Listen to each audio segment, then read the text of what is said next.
Tutto Zaia a 360 gradi, senza limiti. Nel salotto di Focus, ospite del direttore Luigi Bacialli, il presidente veneto guarda al futuro analizzando il voto delle politiche a partire da un dato di fatto. Il Parlamento non riesce a esprimere una maggioranza. Purtroppo in Parlamento c'è una legge che ci porta a non avere una maggioranza certa se la coalizione politica non prende più del 40%. Presidente, lei ha detto una nuova legge elettorale e quindi andare a rivotare, questa è sì. diciamo la prospettiva. Io spero che si riesca a trovare una soluzione. Sappiamo che rappresentiamo la coalizione che ha preso più voti, quella che è cresciuta di più rispetto alle ultime elezioni, anche rispetto ai grillini. Vogliamo che, anzi speriamo che, lo vorremmo, che questo incarico fosse dato all'attuale rappresentante del centrodestra che è Matteo Salvini, cioè oggi va a incorporare le istanze del centrodestra e poi sarà lui a proporre alle diverse forze politiche il nostro programma.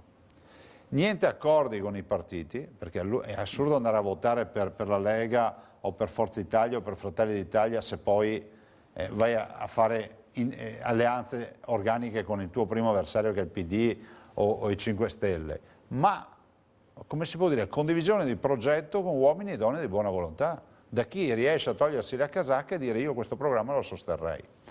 Questo è quello che diciamo, però pancia a terra a lavorare vuol dire che bisogna rispettare i cittadini.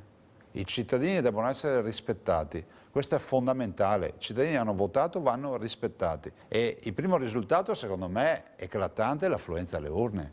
Cioè il nostro Veneto segna ancora una volta un presidio di civiltà. In un mondo nel quale sembra che tutti abbandonino il voto, che nessuno si interessa più della cosa pubblica, i veneti diligentemente sono andati a votare. Quindi poi hanno votato giustamente per i partiti che più aggradavano, cioè per i partiti che ognuno sceglie nel segreto della cabina elettorale, però i veneti sono stati i primi per affluenza. Cioè, noi dobbiamo pensare che il Presidente degli Stati Uniti viene scelto dal 25%, da un quarto degli aventi diritto al voto. Qui i veneti, quasi l'80%, se non ricordo bene la percentuale, sono andati a votare per scegliere la nuova classe dirigente di questo Paese.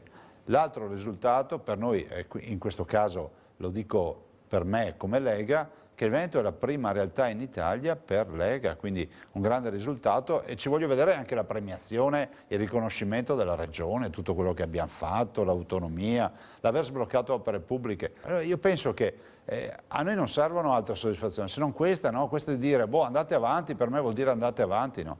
E questo è fondamentale, cioè il cittadino ha capito che chi critica e non propone deve essere mandato a casa.